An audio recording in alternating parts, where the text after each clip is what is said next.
নমস্কাৰ প্ৰিয় দৰ্শক মোৰ চেনেল জীৱনৰ অনুভৱ মাইনুলে আপোনালোক সকলোকে স্বাগতম জনাইছো। আশা কৰো আপোনালোক ভালেৰে আছে, সুস্থ আৰু সুখী হৈ থকাটোকেই মই ভগৱানৰ ওচৰত প্ৰাৰ্থনা কৰো।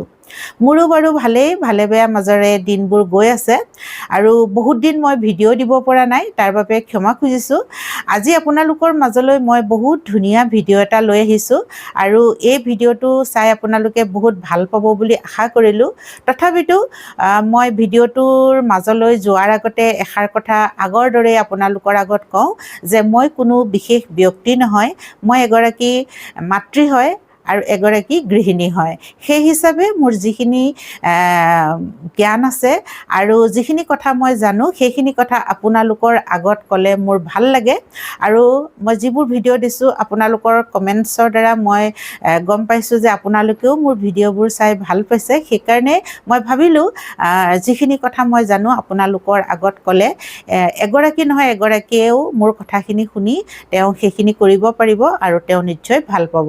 কিন্তু প্ৰায় সকলো গৃহিণীয়ে এই কথাবোৰ জানেই, তথাপিতো কেতিয়াবা এনেকুৱা হয় আমি পাহৰি যাওঁ আৰু সেইকাৰণে যদি মোৰ ভিডিঅ'টো চাই মনত পৰি যাব, নহয়নে বাৰু? মই কোনেও নাজানে বুলি ভিডিঅ' বনাব খোজা নাই, সকলোৱে জানে। কেতিয়াবা এনেকুৱা হয় আমি পাহৰি যাওঁ আৰু কোনোবাই কৈ দিলে আমাৰ কথাখিনি মনত পৰি যায়।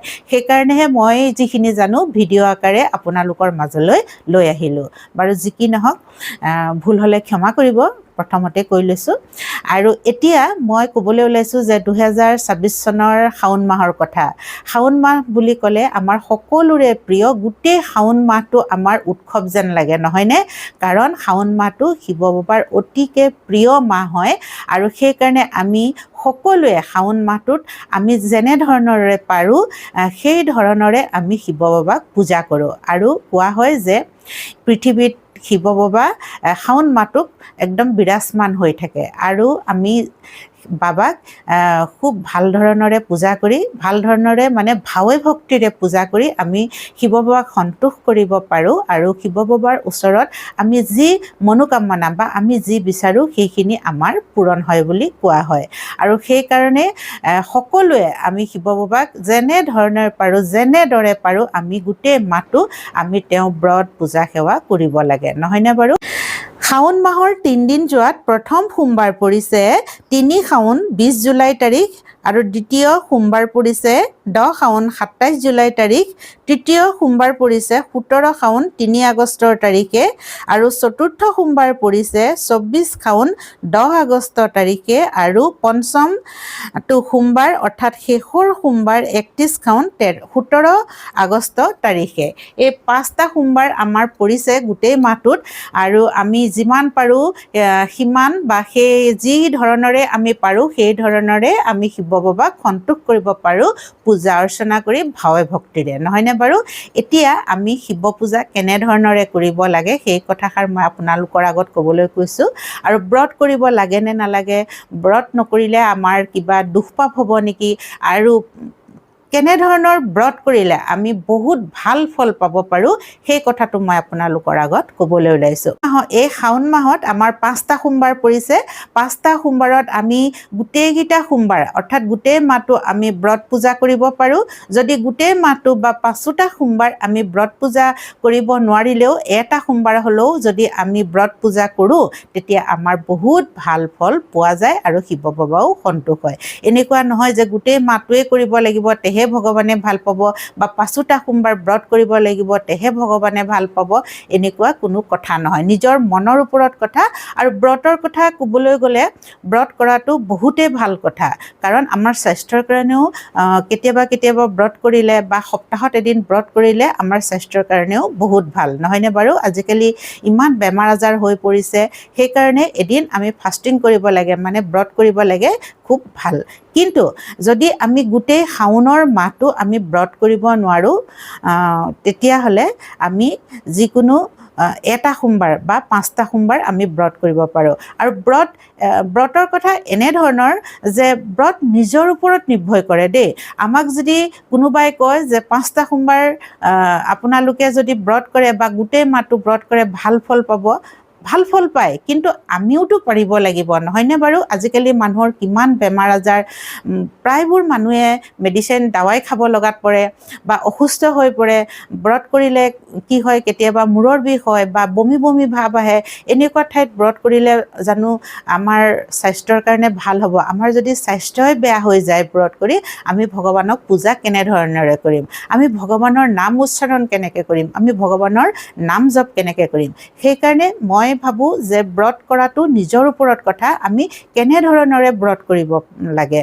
ব্ৰত কৰাটো মই বেয়া বুলি কোৱা নাই। কিছু লোকে গোটেই মাহটো ব্ৰত কৰে বা ৰাতিৰ আহাৰ খায়, দিনত নাখায়, ফলাহাৰ হৈ থাকে, খুব ভাল কথা। যিসকলে পাৰে তেওঁলোকে গোটেই মাহটো কৰিব পাৰে বা 5 সোমবাৰ কৰিব পাৰে, খুব ভাল কথা। কিন্তু যিসকলে নোৱাৰে তেওঁলোকে এটা সোমবাৰ কৰিলেও বেয়া নহয়। আৰু সেইটো সোমবাৰো যদি কৰিব নোৱাৰে, তেওঁলোকে ব্ৰত নকৰাকেও সাধাৰণভাৱে পূজা কৰিব পাৰে। আৰু ব্ৰত কৰি যদি আমি আমাৰ মনটো আমি খাওঁ খাওঁ লাগি থাকে নহয়নে? ব্ৰত যেনিবা কৰিলোৱেই ভগৱান সন্তোষ হ'ব বুলি, আমাৰ মনটো খোৱাত লিপ্ত হৈ আছে, ব্ৰত ভাঙিলে আমি খাম বা কি খাম, এনেকুৱা ধৰণৰ কথা যদি মনলৈ আহে বা ভোকত মানে তেওঁৰ অলপ কষ্ট পাই থাকে, তেওঁৰ মূৰৰ বিষ হয়, বমি বমি হয়, তেওঁ ব্ৰত নকৰাটোৱে ভাল বুলি মই কওঁ।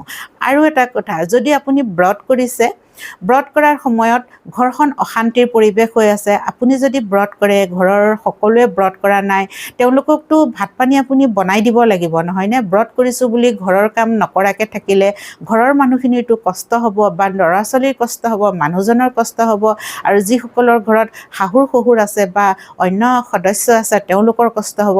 সেইকাৰণে মই কৈছোঁ যে ব্ৰত যদি আপুনি কৰিব পাৰে, একদম নিজৰ মনক, নিজৰ স্বাস্থ্যটোৰ ওপৰত ধ্যান দি আপোনালোকে ব্ৰত কৰক। কাৰণ ঘৰৰ কামখিনিও আপোনালোকে কৰিবই লাগিব, নিজৰ ল'ৰা ছোৱালীক চাব লাগিব, স্বামীজনক চাব লাগিব বা আন সদস্যক চাব লাগিব, তেওঁলোকৰ কাৰণে বনাব লাগিব নহয়নে? আৰু সেইখিনি নকৰি আপোনালোকে যদি ব্ৰত বা আমি ব্ৰত কৰি আমি একদম খং উঠে কাম কৰিবলৈ পাই, তেতিয়া বহুত বেয়া কথা হ'ব। তেনেকুৱা ব্ৰত কৰাতকৈ নকৰাই ভাল। আৰু ব্ৰত কৰা দিনা খং, ৰাগ, পৰৰ চৰ্চা এইবোৰ একেবাৰে কৰিব নালাগে। ব্ৰত কৰি আছোঁ কিন্তু আমি ফোনত কাৰোবাৰ লগত কথা পাতি আছোঁ আৰু বা আনৰ লগত, ওচৰ চুবুৰীয়াৰ লগত পৰৰ চৰ্চা কৰি আছোঁ আৰু ল'ৰা ছোৱালীক খং কৰি আছোঁ বা কিবা কথাত খং কৰি আছোঁ, এইবোৰ একদম কৰিব নালাগে। ব্ৰতৰ অৰ্থ নোখোৱাটোৱেই নহয়, ব্ৰতৰ প্ৰকৃত অৰ্থ হৈছে নিজকে সংযত কৰি একদম সুস্থ মনেৰে, শান্তি মনেৰে নিজৰ মনটোক যাতে আমি একদম মনটোক মানে কাঢ়ি আনি ভগৱানৰ চৰণত দি দিয়া। মোৰ মতে সেইটোহে প্ৰকৃত ব্ৰত, গম পায়নে? আপোনালোকে যদি খাব বিচাৰিছে খাব পাৰে, খাওক, একো কথা নহয়। কিন্তু খাই কৰি সুস্থ মনেৰে, শান্তি মনেৰে, আনন্দ মনেৰে আপোনাৰ মনটো যদি ভগৱানৰ ওচৰত দিব পাৰে, মানে ভগৱানৰ চিন্তন কৰি থাকিব পাৰে গোটেই দিনটো, নিজৰ কামখিনি আপুনি কৰিলে, হাজবেণ্ডজনক অফিচলৈ পঠালে, ল'ৰা ছোৱালীক স্কুললৈ পঠালে, আন সদস্যৰ কাৰণে খোৱা বোৱা যোগাৰ ধৰিলে, যদি আপুনি ব্ৰত কৰিব বিচাৰিছে ব্ৰত কৰক, যদি ব্ৰত কৰিব বিচাৰে নাই আপুনিও কিবা এটা খাই লওক। খাই পেলানি আপুনি যদি সেইদিনা অকণমান কম কথা পাতে, যিখিনি কথা আমি নাপাতিলে নহয় সেইখিনি কথা পাতে, আৰু আমাৰ মনটো আমি ভগৱানৰ ধ্যানত থাকোঁ, ভগৱানৰ নাম জপ কৰি থাকোঁ, ভগৱানৰ মন্ত্ৰ উচ্চাৰণ কৰি থাকোঁ, সেইটোতকৈ আৰু ডাঙৰ ব্ৰত একোৱেই নাই।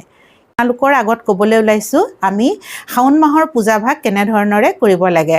শাওণ মাহৰ পূজাভাগো সেই শিৱৰাত্ৰি পূজাৰ দৰেই হয়, তথাপিতো এই পূজাভাগ কৰিবলৈ হ'লে আপোনালোকে যদি সকলো নীতি নিয়ম জানে, সেইদৰে যদি আপোনালোকে কৰিব পাৰে বহুত ভাল কথা। নতুবা কোনোবা এজন পণ্ডিতৰ দ্বাৰাই যদি আপোনালোকে শিৱ পূজাভাগ কৰিব পাৰে, তেতিয়াও বহুত ভাল কথা, আৰু তেনেধৰণেৰে কৰিলে বহুতেই ভাল ফল পোৱা যায়। কিন্তু মই তেনেধৰণেৰে নকৰোঁ, মই কেনেধৰণেৰে কৰোঁ সেইখিনি কথাই মই আপোনালোকৰ আগত আজি ক'ম। আৰু এটা কথা, পূজা সকলোৰে কাৰণে বেলেগ বেলেগ হয়, কাৰণ মই কিবা এটা ক'ম বা বেলেগে কিবা এটা ক'ব, সেইখিনি আপোনালোকে মানিবলৈ হয়তো অকণমান অসুবিধা পাবও পাৰে নহয়নে বাৰু? আৰু আমি গৃহস্থী হয়, গৃহস্থী মানুহে বহুত বিশেষ এটা পূজা কৰিবলৈ আমাৰ অকণমান দিগদাৰী হয়, কাৰণ আমাৰ ঘৰত বহুত কাম থাকে। আৰু যদি কোনোবাই কয় একদম ৰাতিপুৱা সোনকালে শুই উঠিয়ে পূজা ভাগ কৰিব লাগে, একদম সঁচা কথা। সোনকালে পূজা ভাগ কৰিলে বহুতেই ভাল ফল পোৱা যায়। তেতিয়া প্ৰকৃতি একদম শান্ত অৱস্থাত থাকে, আনন্দময় হৈ থাকে, কোলাহল নাথাকে। তেনে সময়ত যদি আমি পূজা ভাগ কৰোঁ খুব ভাল কথা। কিন্তু আমি গৃহস্থী মানুহ, আমাৰ ল'ৰা ছোৱালী থাকে, হাজবেণ্ড অফিচলৈ যায় বা আৰু বহুতো কাম থাকে, আমি ইমান সোনকালে পূজা ভাগ কৰিব নোৱাৰিবও পাৰোঁ। মই আকৌ কৈছোঁ, কৰিলে খুব ভাল কথা। যদি তেনেধৰণৰে কৰিব নোৱাৰে তেতিয়াহ'লে কি কৰিব লাগে যে তেওঁ অফিচলৈ যোৱা হাজবেণ্ডজনক আপুনি অফিচলৈ পঠালে, ল'ৰা ছোৱালীক স্কুললৈ পঠালে বা যিকোনো সদস্য আছে তেওঁলোকৰ কামখিনি কৰি যেতিয়া আপুনি ঘৰৰ কামৰ পৰা সম্পূৰ্ণ খালী হৈ যাব, তেতিয়া আপোনাৰ মনটোও শান্তি হৈ থাকিব। আৰু যেতিয়া কাম থাকে তেতিয়া আপুনি পূজা ভাগ কেনেকৈ কৰিব? ল'ৰা ছোৱালী স্কুল পঠিয়াবলৈ আছে, মানুহজনৰ কাৰণে টিফিন বনাবলৈ আছে, এনেকুৱা ধৰণৰ কথাই আপোনাক মনক ডিষ্টাৰ্ব কৰি থাকিব। তেতিয়া আমি পূজা মানে কি কওকচোন বাৰু? পূজা মানে ধূপ জ্বলোৱা, মালা দিয়া, মিঠাই ভগৱানৰ ওচৰত দিয়া, সেইটোৱে পূজা জানো?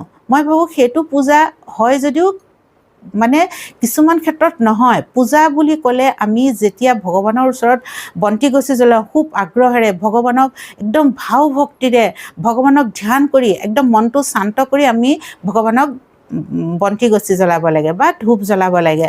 ভগৱানৰ ওচৰত যি ফল মূল ভগৱানৰ ওচৰত আমি অৰ্পণ কৰিব লাগে। সেই সময়ত যদি আমি মনত ঘৰৰ কামখিনি আমি মায়া মোহত আবদ্ধ হৈ থাকোঁ, তেতিয়া জানো আমি ভাল ধৰণেৰে ভগৱানৰ পূজা কৰিব পাৰিম? কওকচোন, নোৱাৰোঁ, হয়নে নহয় বাৰু? সেইকাৰণে মই কৈছোঁ, আমাৰ ঘৰৰ কামখিনি সোনকালে কৰিলে ভাল। যদি আপুনি সোনকালে উঠি কৰিব নোৱাৰে তেতিয়া আপুনি ঘৰৰ কামখিনি কৰি ল'ৰা ছোৱালীক স্কুললৈ পঠিয়াই আপুনি নিজে যেতিয়া খালী হৈ যাব, কামখিনি কৰা হৈ যাব, তেতিয়া আপুনি ভগৱানৰ ওচৰত বহি লৈ ধুনীয়াকৈ পূজা ভোগ কৰিব লাগে। আৰু সকলোৱে জানে ভগৱানক বন্তি ধূপ কেনেধৰণেৰে জ্বলাব লাগে। আৰু ঘৰত যদি শিৱলিংগ আছে আপোনালোকে ঘৰতো পূজা কৰিব পাৰে। আৰু যদি ঘৰত শিৱলিংগ নাই তেতিয়াহ'লে ওচৰৰে কোনোবা এখন শিৱ মন্দিৰত গৈ শাওণ মাহত শিৱলিংগত জল অৰ্পণ কৰিবই লাগে। এইটো বহুত ডাঙৰ কথা যে আমি ঘৰতে শিৱ পূজা বা কৰিলোঁ বা শিৱলিংগ ঘৰত থাকিলে একো কথা নাই, মন্দিৰলৈ নগ'লেও হ'ব। কিন্তু যদি নাথাকে শিৱলিংগত এলোটা জল পক্কা ভগৱানৰ অভিষেক কৰিব লাগে। এইটো বহুত ডাঙৰ কথা। আৰু শিৱলিংগৰ ওচৰত জলভাগ গংগাজল বহুতেই ভাল। গংগাজল আজিকালি দোকানবিলাকত পায়েই সৰু সৰু বটলত, সেইকাৰণে গংগাজল আনি থ'ব লাগে। পানীৰ লগত গংগাজল মিলাই তাতে ফুল, চাউল আৰু দুবৰি বন তেনেকুৱা ধৰণৰ ফুলেৰে শিৱলিংগত অভিষেক কৰিব লাগে। লগতে বেলপাত, ধতুৰা গুটি, ধতুৰা ফুল আৰু অকণমান ভাং দিলেও ভাল দেই। শিৱ বাবাৰ বহুত প্ৰিয় ভাং। আমি যদি ভাঙো অকণমান, ভাঙৰ পাতেই হওক বা ভাঙেই হওক অকণমান যদি সেইদিনা শিৱলিংগত অৰ্পণ কৰিব পাৰোঁ, বহুত ভাল কথা। তাৰপিছত আপোনালোকে আকৌ এবাৰ গাখীৰ এইখিনি বস্তু মানে ফুল, দুবৰি বন, চাউল দি যেতিয়া শিৱলিংগত জল অৰ্পণ কৰিলে তাৰপিছত আপোনালোকে পঞ্চামৃত দিব লাগে। পঞ্চামৃতৰ কথা সকলোৱে জানে, 5 বিধ বস্তুৰে হয়: দৈ, গাখীৰ, ঘিউ, মৌ, চেনি। এই 5 বিধ বস্তুৰে পঞ্চামৃত হয়। এই 5 বিধ বস্তু আপোনালোকে পঞ্চামৃতৰে অভিষেক কৰিব লাগে। পঞ্চামৃত দিয়াৰ পিছত আকৌ জলভাগেৰে শিৱলিংগৰ ওপৰত জল অভিষেক কৰিব লাগে। তাৰপিছত বেলপত্ৰ, ফুল, ফল আৰু চন্দনৰ হালধীয়া চন্দন বা বগা চন্দনৰে ভগৱানক টিকা লগাই দিলে। তাৰপিছত আপোনালোকে যি পাৰে আপোনালোকৰ সামৰ্থ্য অনুযায়ী ফল মূল তেওঁৰ ওচৰত দিব লাগে। তেওঁ ভাল পায় ধতুৰা গুটি আৰু বেলফল, বেলপত্ৰ, এই বস্তুকেইটা দিব লাগে। আৰু নাৰিকল, কল যি পাৰে আপোনালোকৰ সামৰ্থ্য অনুযায়ী আপোনালোকে ভগৱানৰ ওচৰত, মানে কয় নহয় শিৱ বাবাই এলোটা জলেৰেই সন্তোষ হয় বা এখিলা বেলপাত্ৰেই সন্তোষ হয়। ইমানে ভোলে বাবা, ভোলে শংকৰ। সেইকাৰণে কৈছোঁ শাওণ মাহটো ভগৱান বিৰাজমান হৈ থাকে এই পৃথিৱীত। আমি যেনেধৰণৰে পাৰোঁ মানে যে আমি বহুত ফল মূল, বহুত মিঠাই দিলেহে ভগৱান সন্তোষ হ'ব তেনেকুৱা একো কথা নহয়। আমি নিজকে অৰ্পণ কৰি দিব লাগে ভগৱানৰ ওচৰত, ভাৱে ভক্তিৰে তেওঁৰ নাম ল'ব লাগে, তেওঁৰ নাম জপ কৰিব লাগে, তেতিয়াহে ভগৱান সন্তোষ হয় আৰু সেইকাৰণে মই কৈছোঁ যে নিজৰ সামৰ্থ্য অনুযায়ী আপোনালোকে পূজাভাগ যেনেধৰণৰে কৰিব পাৰে তেনেধৰণৰে আপোনালোকে কৰিব পাৰে যি পাৰে ফল মূল ভগৱানৰ ওচৰত দিব পাৰে আৰু সুগন্ধিত ধূপ দিব পাৰে এই সুগন্ধিত বস্তুৰে ভগৱান তৃপ্ত হয় খুব ভাল পায় যি ধূপৰ পৰা বহুত ধুনীয়া সুগন্ধ ওলায় তেনেধৰণৰ সুগন্ধিত ধূপ চাকি দি আৰু আমি সদায় মিঠাতেলেৰে চাকি জ্বলাওঁ নহয়নে শাওণ মাহৰ 5টা সোমবাৰত আপোনালোকে যদি এগছি ঘিউৰ চাকি জ্বলাই বহুতেই ভাল কথা ঘিউ চাকি এগছ আপোনালোকে জ্বলাব আৰু ময়ো জ্বলাওঁ সেইকাৰণে মই আপোনালোকক কৈছোঁ মই যেনেধৰণৰে কৰোঁ সেইখিনি কথাইহে মই আপোনালোকৰ আগত কৈছোঁ আৰু তেওঁক ভোক লগাওঁতে পঞ্চমীত অকণমান তেওঁক ভোক লগাব পাৰে মই যিকোনো পূজাতে পঞ্চমীতৰ ভোক লগাওঁ দেই আৰু ঘৰত থাকেই আমাৰ প্ৰায়বোৰ বস্তু অকণমান দৈ মৌজোল কিনি আনিলে হয় বাকী চেনি গাখীৰ থাকেই নহয়নে বাৰু সেইকাৰণে ভগৱানক পঞ্চমীতৰে অভিষেকো কৰিব পাৰে আৰু পঞ্চমীতৰ আপোনালোকে ভোক লগাবও পাৰে পঞ্চমীতৰ বহুত তাৎপৰ্য আছে এটা বস্তুৰ বহুত গুণ আছে সেইবোৰ কৈ থাকিলে ভিডিঅ'টো দীঘলীয়া হৈ যাব আপোনালোকে জানে যদি নাজানে মোক কমেণ্টছত লিখিব যদি আপুনি ব্ৰত কৰিব নোৱাৰে কিবা কিবি খাই লওক খাই লৈ ধুনীয়াকৈ আপুনি ভজন কীৰ্তন ভগৱানৰ নাম লৈ থাকিব ভগৱানৰ গুণানুকীৰ্তন কৰি থাকিব শিৱ বাবাৰ নাম লৈ থাকিব যি মন্ত্ৰ জানে সেই ওম নমঃ শিৱায় এনেকুৱা মন্ত্ৰ হৰ হৰ মহাদেৱ জয় ভোলে শংকৰ ওম নমো ভগৱতে ৰুদ্ৰায় নমঃ বহুত মন্ত্ৰ আছে এইবোৰ মন্ত্ৰ আপোনালোকে উচ্চাৰণ কৰি থাকিব আপোনাক দেখি তেতিয়া আপোনাৰ ল'ৰা ছোৱালীয়েও ভাল পাব আৰু তেওঁলোকেও অকণমান কৰিব বা যদিও তেওঁলোকে সেই মন্ত্ৰ নাগায় আপুনি যিখিনি কৰিছে আপোনাকতো চাইতো থাকিব আপুনি কৰা মন্ত্ৰখিনিতো আপোনালোকে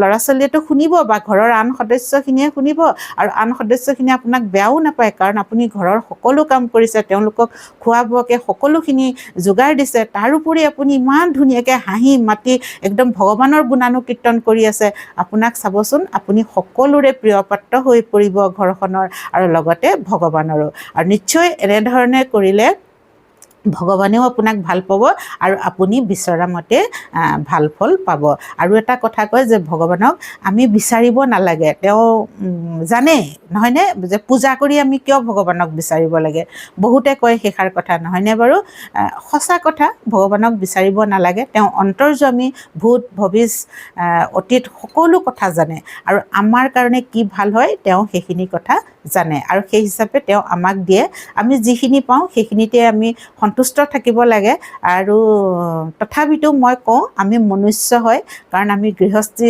জীৱনত আছোঁ আমাক বহুত বস্তুৱে লাগে আৰু এটা কথা পাবচোন আমিনো তেওঁক নিবিচাৰি কাক বিচাৰিম নহয়নে বাৰু আমাৰ ল'ৰা ছোৱালীয়ে আমাক যেনেকৈ বিচাৰে মা আমুক বস্তু লাগে দেউতা আমুক বস্তু লাগে আমাৰ মা দেউতাও ঠিক তেওঁ পৰমপিতা পৰমেশ্বৰ শিৱ বাবাই নহয় জানো বাৰু সেইকাৰণে আমি তেওঁক কিবা এটা বিচৰাটো মই অনুচিত বুলি নাভাবোঁ আৰু এটা কথা বহুত বেছি জোখতকৈ বহুত বেছি বিচৰাটো অনুচিত কাৰণ তেনেকুৱাও নহয় কিন্তু আমি আমাৰ একদম জৰুৰী বস্তু সেইখিনি বিচৰাটো উচিত কাৰণ আমাৰ মা দেউতা হয় তেওঁ হয়নে সেইকাৰণে মই ভাবোঁ বিচৰাটো অনুচিতো নহয় বাকী আপোনালোকৰ ওপৰত এৰি দিছোঁ কথাষাৰ যে ভগৱানক আমি বিচাৰিব লাগে নে নালাগে বিচাৰোঁৱে বাৰু কিবা কিবি কাৰণ আমি গৃহস্থী জীৱনত আছোঁ বহুত বস্তুৰে আমাৰ প্ৰয়োজন হয় আৰু তেওঁ দিয়েও সেইখিনি আৰু এটা কথা মই আপোনালোকৰ আগত কওঁ দেই মই এইখিনি যে কথা কৈছোঁ ন বহুত বেছি নাজানো কিন্তু মোৰ অনুভৱ হয়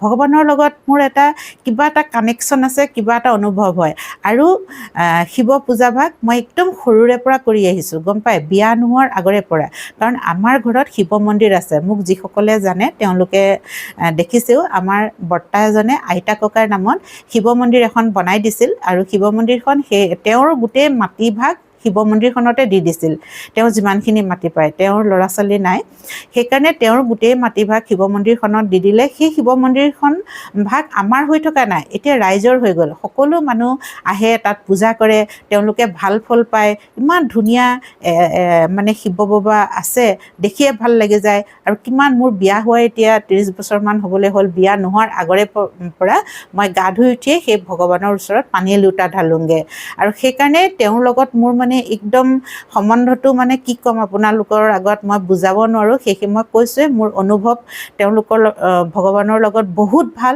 আৰু এনেকুৱা নহয় মই ইমান সৰুৰে পৰা পূজা কৰি আহিছোঁ মোৰ জীৱনত সুখেই সুখ দুখ নাই বহুত দুখ কাটিছোঁ এনেকুৱা নহয় বহুত সুখো কাটিছোঁ বহুত দুখো কাটিছোঁ মানে ভগৱানৰ সংস্পৰ্শত থাকি ভগৱানৰ লগত থাকি সেই দুখবোৰ মই কাটিবলৈ মোৰ মানে ভাল হৈছে মই দুখবোৰো যদি আহিছে মই বুজি পাইছোঁ সেই দুখখিনি কিয় আহিছে আৰু দুখৰ লগত সুখো আহিছে আৰু সেই দুখখিনি পাৰ কৰিবলৈ দুখৰ সময়খিনি মোৰ পাৰ কৰিবলৈ অকণমান মানে কি হৈছে ভাল হৈছে সেইকাৰণে মই কৈছোঁ যেতিয়া আমি ভগৱানৰ লগত কানেকশ্যনত থাকোঁ ভগৱানৰ সংস্পৰ্শত থাকোঁ আমি সকলোখিনি বুজি পাওঁ সুখে দুখে আমি তেওঁক নেৰোঁ সুখৰ টাইমখিনি আমি যেনেদৰে ভালদৰে পাৰ কৰিব পাৰোঁ দুখৰ টাইমখিনিও আমি এনেধৰণৰে ভালদৰে পাৰ কৰিবলৈ ভগৱানে সাহস দিয়ে ধৈৰ্য দিয়ে সেইকাৰণে মই আপোনালোকক কৈছোঁ যে আপোনালোকেও এনেকুৱা নাভাবিব যে ভগৱানক যি বিচাৰোঁ তাকেই পাম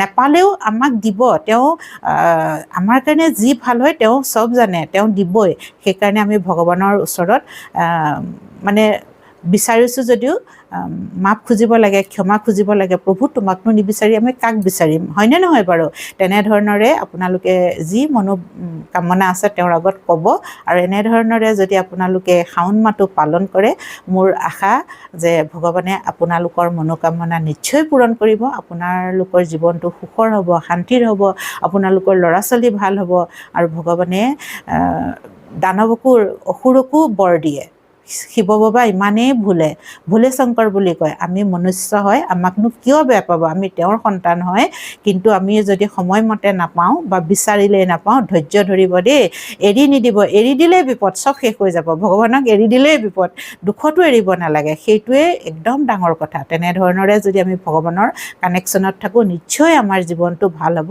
আৰু আপোনালোকৰো ভাল হ'ব সেয়ে মই আশা কৰোঁ যাতে সকলো ভালেৰে থাকে সকলো ধৰ্মত থাকে সকলো ভগৱানৰ কানেকশ্যনত থাকে সকলোৰে সুখ আৰু শান্তি হয় আজিৰ ভিডিঅ'টো বহুত দীঘলীয়া হৈ গৈছে তথাপিতো কৈ থাকিলে ভগৱানৰ কথা কৈ থাকিবলৈ মন যায় নহয়নে বাৰু আৰু আপোনালোকে শুনি কেনেকুৱা পাইছে মই নাজানো যদি শুনি ভাল পাইছে ভিডিঅ'টো লাইক কৰিব শ্বেয়াৰ কৰিব আৰু কমেণ্টছ কৰিব যিসকলে মোৰ চেনেলটো ছাবস্ক্ৰাইব কৰা নাই তেওঁলোককো অনুৰোধ কৰিছোঁ যাতে মোৰ চেনেলটো ছাবস্ক্ৰাইব কৰি লয় আৰু কাষতে থকা বেল আইকনটো দবাই দিয়ে আৰু এটা কথা মই কৈছোঁৱে আমি গৃহস্থী হৈ ভগৱানক আমি বিচাৰোঁ আমাক আমুকটো লাগে নহয়নে আৰু এটা মই ভিডিঅ' দিম যে কি বস্তু দিলে ভগৱান নে আমাক আমাৰ কি মনোকামনা আমাৰ পূৰণ হয় ছেকেণ্ড ভিডিঅ'ত মই সেইখিনি কথা দিম যিখিনি মই জানো সেই নিশ্চয় এইটো চাই আপোনালোকে ছেকেণ্ড ভিডিঅ'টো চাব বুলি আশা কৰিলোঁ আজিৰ ভিডিঅ'টো মই ইমানতে সামৰিছোঁ ধন্যবাদ